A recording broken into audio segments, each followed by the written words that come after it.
Welcome to Practical Talk Time. I'm Sandy Wrobel, your host for the show.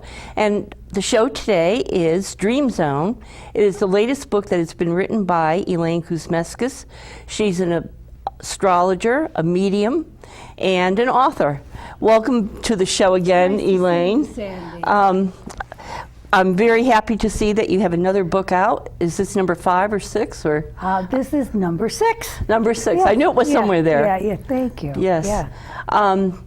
And dreams seem to be, I hear a lot of people talking about dreams lately, even though you said it wasn't something you wanted to write about at this time.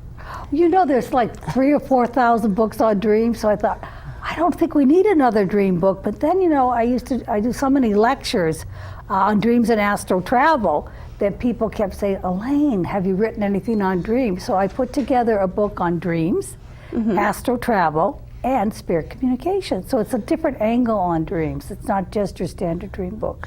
Right, I noticed that when I haven't read the whole book yet, but it certainly is very different than the traditional dream book. Yes. And I like the fact that you go into a lot of the, not only the day-to-day things, but how it went back to Freud and to Jung, and I'd have to look back to get the name that I wanted to see about the meaning of dreams and how they studied it. And of course, even they had different beliefs about what the dreams mean.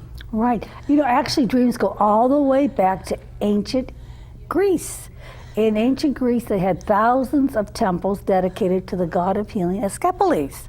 And if you wanted to be healed, you would go to one of these temples and you would sleep in the temple overnight. And when you woke up in the morning, a therapist, which is later became the word therapist in English, would ask you your dream, and depending on your dream, would prescribe a cure. So dreams were very important in ancient Greece. And then, of course, Freud rediscovered how important they were because he wrote a book in 1901 on dreams, which was a very important dream book. And he felt that dreams could be either latent or they could be conscious. So the conscious or manifest content of dreams is really what the dream is. Say you dream about a giraffe. Now to me, a giraffe represents an animal with a long neck. Now that's the obvious content, but symbolically, a giraffe actually is telling you to look at things from a higher perspective. I think we can all use that from time to time, don't you? Yes, it's funny because I can remember when I was graduating from college, I bought a suit and it had yellow giraffes on it. Oh, cute. And I still see it in my mind. I always liked it. It was a skirt, you know, and a jacket. Yeah, and it had giraffes. Yeah. And it was kind of unusual, and I liked it. Right. And you know, Freud and Jung had very different ideas about dreams. Jung felt that we could look at dreams from a different perspective. They might be rational or intuitive or emotional, but he had a more wide view on dreams. And he also believed that dreams could be a way of tapping into the collective unconscious mind. Isn't that amazing? Yeah, I do believe that because that's where you can get in touch with other people. And Yes. even here with our crew members, Marianne regrets that she's in, well, she doesn't really regret that she's out in Utah, but she wishes she could be here because I had a dream and I've never been to her house or whatever, and I called her and like a garbage, you know, the containers, and she had just ordered one, and I thought it was in the dream because I had ordered one. Unknowingly, we both had ordered one at the same time, and about a river. There was other details to the dream, and I've never been to her house. Isn't that amazing? Yes, and then Rosemary, one time I dreamt about, I was inside her condominium, and there was a collection of different ceramics. Nice. In a curio cabinet, and then she had said that she had stuff in the garage. They were doing a tag sale, and she's out there now, right now, doing the audio for us.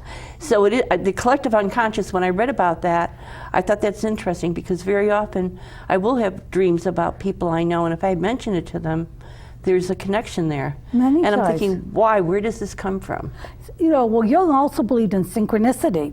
So picking out the same garbage can approximately the same time is an example of synchronicity. Once in his home in Zurich, Switzerland, he was talking to someone about ancient Egypt and the concept of synchronicity.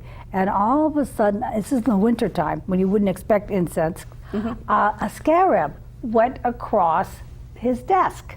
And he said, now that is a perfect example of synchronicity, because the scarab in ancient Egypt represented good luck. So many times things happen at the right time in our lives, and they call it being in the flow, which is very important also. Yeah. That's very, very, very interesting.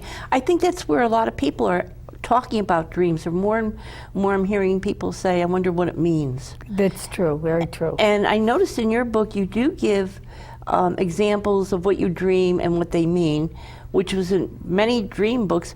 And now there's also books saying you really don't need to refer to that. It should be what it means to you. That's true. If you could give us some input of what your belief is after doing research on dreams. Absolutely. Both things are true. To begin with, our dreams can either be universal or personal. So the first thing you've got to decide on the symbols, is this a symbol that is unique to yourself, or is it a symbol that everyone can interpret? For example, in the middle of my book on dreams, I have a whole bunch of symbols, and we'll take a very basic symbol like a snake.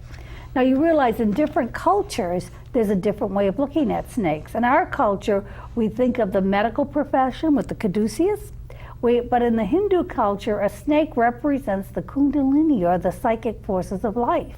And of course, our traditional born-again Christians, you know how they see a snake, don't you? No. Evil, going back to Genesis in the Garden of Eden. So a snake would represent temptation. And the American Indians, the Iroquois Indians, look at a snake always as representing change in a more positive way. So, you know, we got 4 different cultures: American Indians, the Hindus, our traditional Christian people, and also people in the medical profession, and they all look at the same symbol differently. But it can be universal. To me, if you dream you are walking over a bridge, this to me represents a transition in your life. Years ago, I was teaching at Asnuntuck Community College at Enfield, and with the state of Connecticut, we were going through a budget cut. And one night I had a dream. I was driving my car on a bridge, and I managed to get to the other side, but 2 other cars fell out. And about a month later, 2 of my colleagues were let go. But I thought the dream was positive because I did make it to the other side of the bridge. Which brings me to an important point. The way a dream ends is very, very important. Even if it's a very difficult dream, like going over a perilous bridge, if you make it safely to the other side, the outcome will be positive. So that's important to keep in mind also. Well, keeping that in mind, what about when a dream wakes you up? That's very important. Because a lot of times I'll have a dream and then I'll realize, and it seems so real, like I'm really living it, and I think, gee, that person, I suddenly realize that person's deceased. I had the most amazing dream about 3 nights ago. It was so amazing, even for me. I was turning the radio on, and instead of turning the radio on, it turned out to be a TV. And there was my husband's Uncle Joe Lucas there. He looked about 20 years younger, had his great sense of humor, and he was joking around with me. And I said, I didn't really think you liked me, Uncle Joe. And he says, well, you were too spiritual. And I think he was just letting me know that he understood what I was doing now. Isn't that great? And then his wife was there, and we were all laughing and laughing. And it was like a reunion. And I really do believe that dreams can be a form of spirit communication. I always say to my clients, you don't have to come to me as a medium. You can have your loved ones come to you in your sleep. The trick is to remember the dream. Sometimes we forget. But you don't. You wake up. That's good. Well, I don't always wake up, but Yeah. I do remember my dreams, and very often I'm tired when I wake up because it's like I've been to the movies all night. Right. And you know, dreams can also tell us about past lives. Do you believe in reincarnation, Sandy? I used to think it was this crazy thing, but the more I've gotten into things now, I really truly believe that there is reincarnation. The very first experience I had when I was 10 years old regarding reincarnation, I went to sleep at night, and I had an appendicitis attack, so I wasn't sure. I was feeling not very well. And I went to sleep. I said, I hope I'm going to be okay. And in the middle of my sleep, I had this incredible dream where I was in Virginia. I was in Virginia back about 150 years ago, like in the mid-1800s. I had a prairie bonnet on. I looked a little like myself, but I was older. And I was going down to the well early in the morning to get some water. I had this old oaken bucket. It was very heavy, and I had some arthritis, and I was just making it down to the bottom of the hill. And had a heart attack. And I went like this to my chest, and my physical body fell backwards, and my spirit body went forward. And I thought, my goodness, that's all there is to death. You just drop your body. Isn't that amazing? But I thought the details were very interesting living in Virginia so many years ago. Yeah. I've had dreams where suddenly I may dream of someone that I knew as a friend or a relative, and someone I haven't seen for a while, and then and I, think, gee, this is odd that I'm getting these dreams, and then I'll be walking around the house, just doing whatever, Right. and I can't get that person out of my mind, and then things that I had done with that person keep going through my mind, and I'm thinking, where is this coming from? It's like I can't stop it, and then what has happened is then I find out that they've passed over. You're a natural medium, Sandy. That's great. Good for you. Except I don't really tune into it right away in that manner, but I, within a few months or more recently. Yeah, it's more spontaneous. I had those experiences too. Sometimes I'll dream about somebody I haven't seen in 20 years. And now, of course, with Google, you can Google up and see if they have an obituary. And that's what I did. Yeah, that's how I found out. I know. I had a dream of a delightful gentleman. He worked for an insurance company. His name was Dwayne Johnson.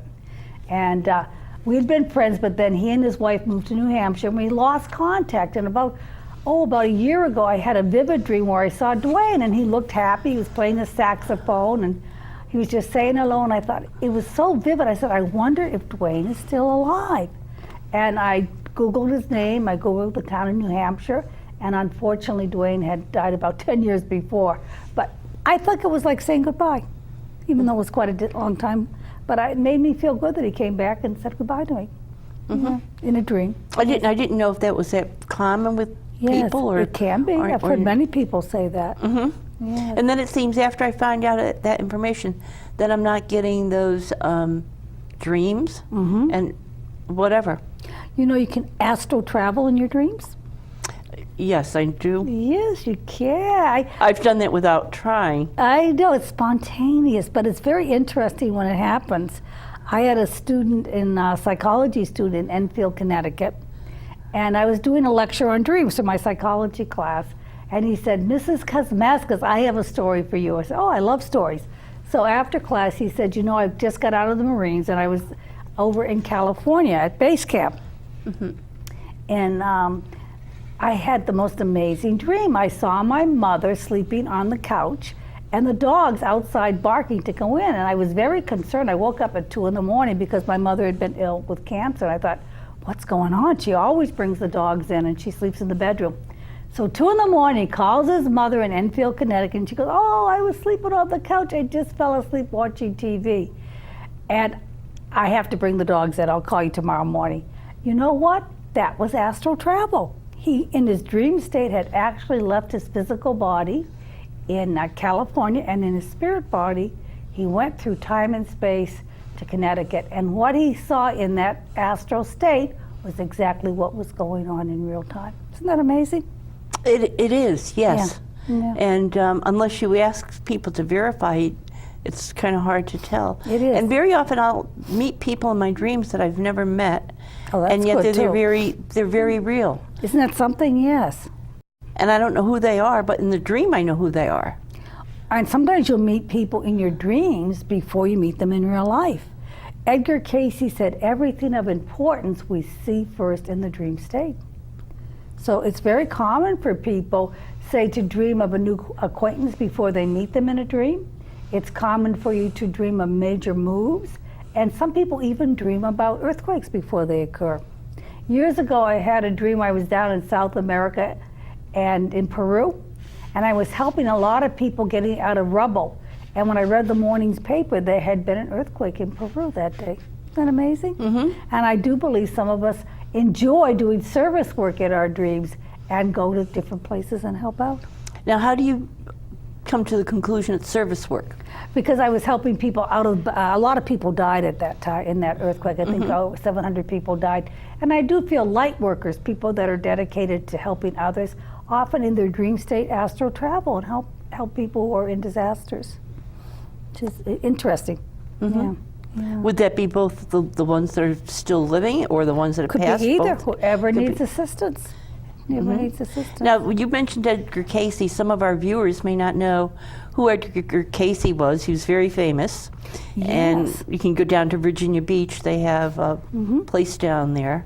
He's one of the most wonderful psychics we've ever had. Edgar Casey was called the Sleeping Prophet. In fact, there's a book about Edgar Casey by Jester and called The Sleeping Prophet. And Edgar Casey went into a trance state twice a day and gave readings for people. He was known primarily for his medical readings. And he was so accurate, Sandy. One day he stretched out on the couch, positioned himself east to west, and went into the trance state. And he was supposed to do a reading for a woman in Manhattan. And when the guides, his spirit guides, came through Casey, they said, "We're not ready yet to do the reading. The person is on her way back home. She'll be here in about 10 minutes, and then we can do the session." And sure enough, she was on a bus, and she was late for the reading. Another time he was doing a reading for a young baby. This is very serious. This was his nephew, Tommy House. And little Tommy was a month old, and he was having convulsions. And his father was a doctor, Dr. House. He consulted other doctors. And they were down in Kentucky, and they were trying to decide what to do. And his wife called her cousin Edgar Casey to come and to read for the baby. So this is amazing. This little baby, the doctors are all saying there's no way he's going to survive. And Edgar came up, he went into trance, and he must have been really nervous because it was a very serious condition. And his spirit guides told the baby's heart rate, respiration, temperature, and then they said something very strange. They said that he would not make it more than 2 days unless they tried a very different approach and give the baby a dose of belladonna, which is a deadly poison. So of course the baby's father said, "No way, we can't do that." But the baby's mother said, "He's gonna die anyway, why don't we try?" And the baby slept through the night for the first night. They wrapped him in a peach poultice, and he survived. And Tommy House went on to start a store dedicated to Edgar Casey project. Isn't that a great story? That's in Sidney Kirkpatrick's book. Edgar Casey, An American Prophet, tells that story. And I get goosebumps every time I tell it.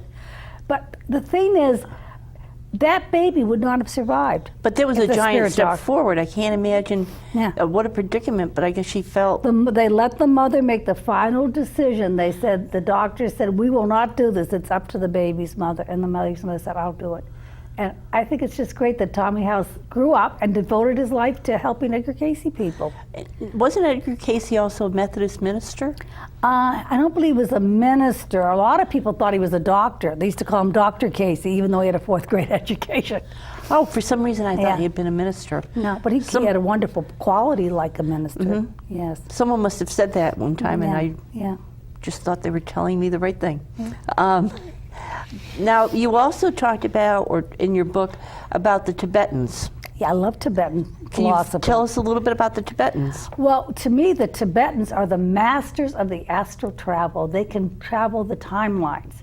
And in Tibet, they teach people at a very early age, this is in the Tibetan Book of Mental Development, to learn to meditate.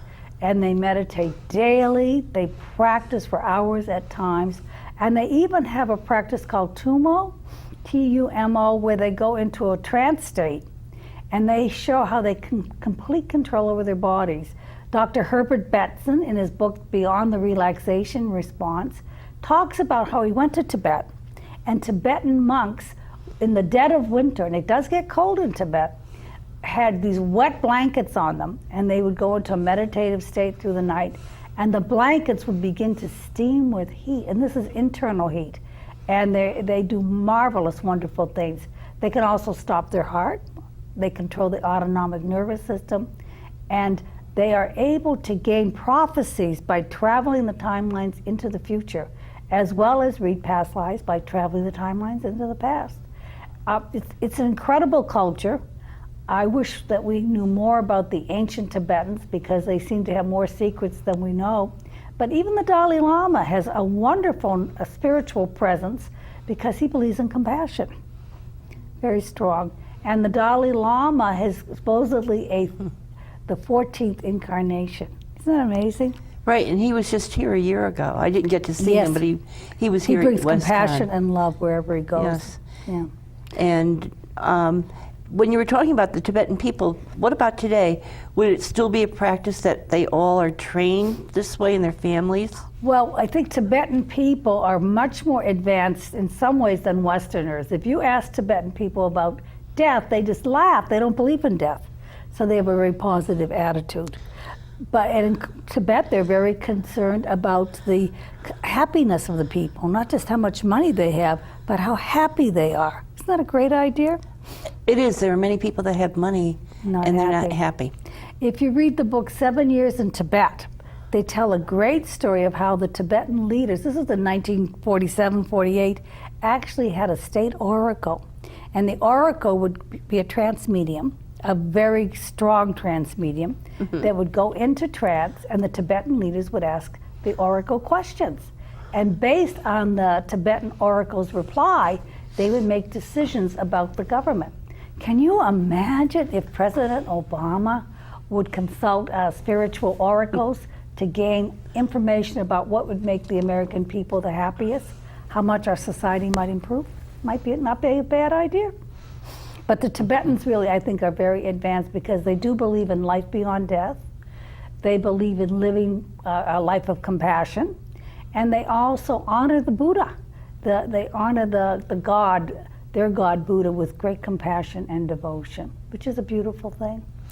People who've had near-death experiences, very often when they come back into life, they lead a different life. Oh, and they're do. more concerned with Very other people. definitely. They find Dr. Raymond Moody in his book, Life After Life, made an interesting comment at the end. He says that people who have gone through near-death experiences, these would be people who are in a state just prior to death, where they are no longer breathing, their body temperature drops, but their brain has not flatlined yet. And they are often people who for 3-4 minutes are very, very close to death's door. And when they're revived, they report a consciousness beyond the body. For example, a very interesting woman from Connecticut told a story of being on the operating table. And she had a cardiac arrest during major surgery. And what happened was, she left her body, and she saw from another vantage point at the top of the operating ceiling. She looked down, and she could see her doctor frantically doing CPR. And finally, after about 10 minutes, he pulled a sheet over her head, and he said, there's nothing I can do. Jean is gone, it's over. And he started to take his gloves off, and the intern who had been observing the surgery said, I don't care, I'm gonna try.